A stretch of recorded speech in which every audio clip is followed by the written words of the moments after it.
ԱՄՆ-ի պետքարտուղար Մարկո Ռոբիոն հեռախոսազրույց է ունեցել Իրակլի Կոբախիձեի հետ։ Պետդեպարտամենտի տվյալներով կողմերը քննարկել են ընդհանուր հետաքրքրություն ներկայացնող հարցեր, այդ թվում Կովկասում և Սևծովյան տարածաշրջանում անվտանգությունը։ Կոբախիձեն հեռախոսազրույցի վերաբերյալ գրառում է արել սոցիալական ցանցում։ Վարչապետի խոսքով արդյունավետ հեռախոսազրույց է տեղի ունեցել ԱՄՆ-ի պետքարտուղար Մարկո Ռոբիոյի հետ, կողմերը քննարկել են գործընկերության վերագործարկումը, Վրաստանի դերը Կովկասյան տարածաշրջանում։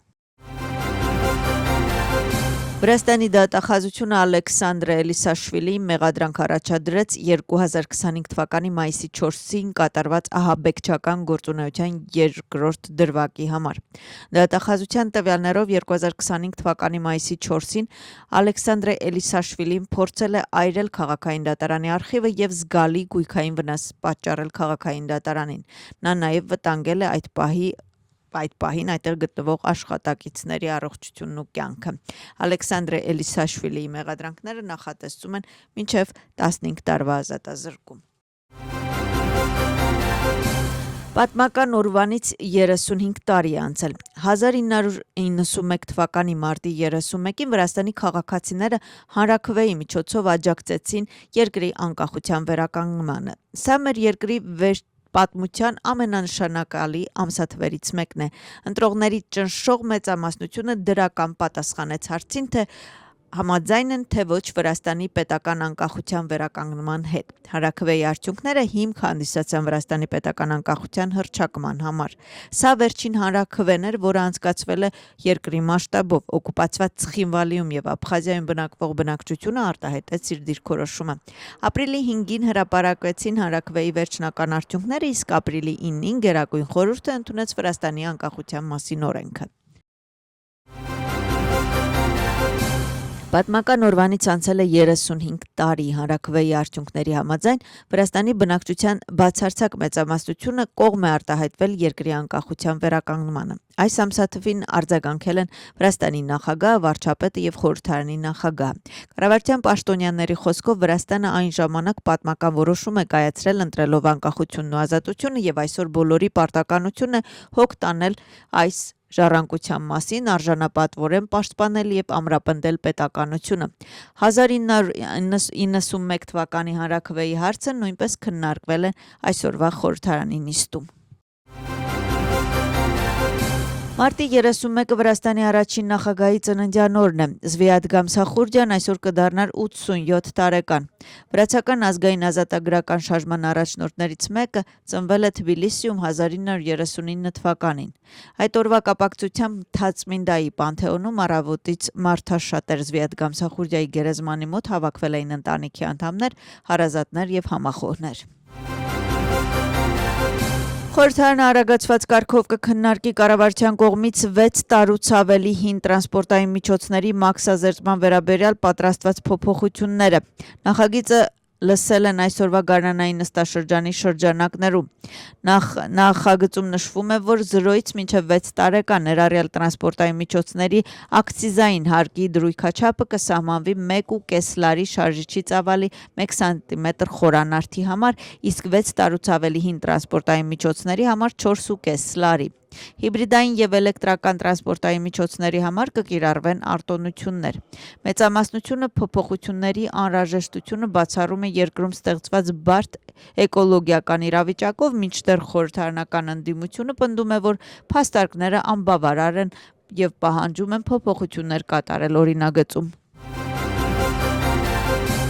Շալվա Պապուաշվիլին հանդիպել է Սևծովյան տնտեսական համագործակցության կազմակերպության խորհրդարանական վեհաժողովի գլխավոր քարտուղար Ասաֆ Հաջիևի հետ։ Հանդիպմանը նշվել է, որ Սևծովյան տնտեսական համագործակցության կազմակերպության խորհրդարանական վեհաժողովը Վրաստանի պատվիրակությունը միշտ էլ զգալի ներդրում է ունեցել կազմակերպության գործունեության մեջ և այժմ որպես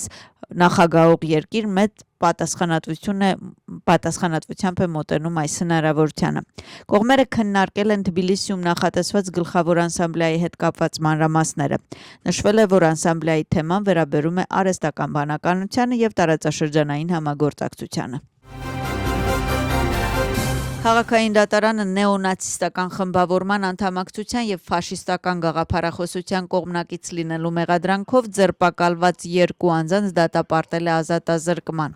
Հիշեցնենք, որ հետաքննությամբ պարզվել է, որ ֆաշիստական նացիստական գաղափարախոսություն ունեցող խմբի անդամները իրենց գաղափարախոսությունից ելնելով կազմակերպել են բռնություն, անընդունելի կենսակերպ եւ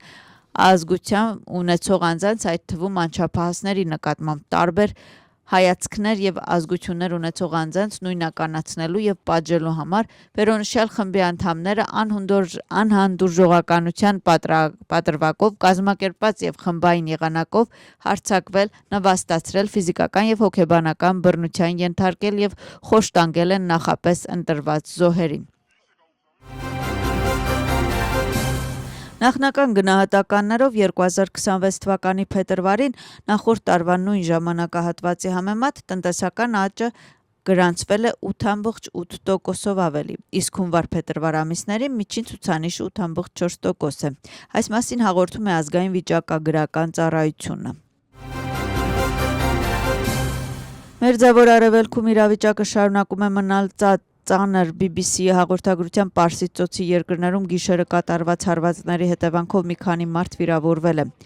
Համաձայն հաղորդագրությունների Դուբայում անօդաչու թռչող սարքի բեկորներ ընկել են քաղաքի հարավային մասում բնակվող բնակելի շենքերի վրա, վիրավորելով տարբեր երկրների 4 քաղաքացիների։ Բացի այդ, ըստ հաղորդագրությունների, Սաուդյան Արաբիայում Ալ-Խարաջ քաղաքում 2 մարդ վիրավորվել է, մի քանի մեքենա եւ 3 տուն վնասվել են անօդաչու թռչող սարքերի բեկորների հետևանքով։ Իրավիճակը լարված է նաև իսրայելա-լիբանանական սահմանին, որտեղ բախումները շարունակվում են ամենօրյա ռեժիմով։ Իսրայելի պաշտպանության ուժերը հայտարարում են, որ Լիբանանի հարավում Հեզբոլլահի հետ բախումների ժամանակ զոհվել է բացի 4 զինվորներ։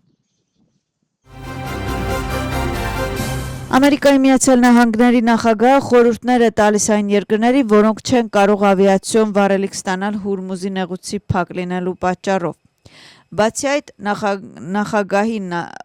Ֆրանսիան գնահատում է որպես չափազանց անօգուտ Իրանի դեմ պայքարի համար։ Դրա պատճառը Թրամփը նշում է, որ Ֆրանսիայի տարածքը չօգտագործել է Իսրայելը մեկնող ռազմական պարականներով բռնված ինքնաթիռի համար։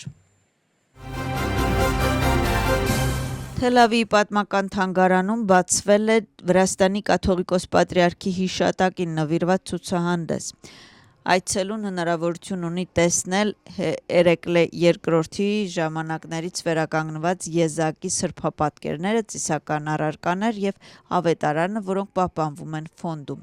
Ցուցահանդեսը անցկացվում է Վրաստանում քրիստոնեությունը պետական կրոն հռչակելու 1700-ամյակի շրջանակներում։ Ցուցահանդեսը այցելուներին կընդունի մինչև ապրիլի 21-ը։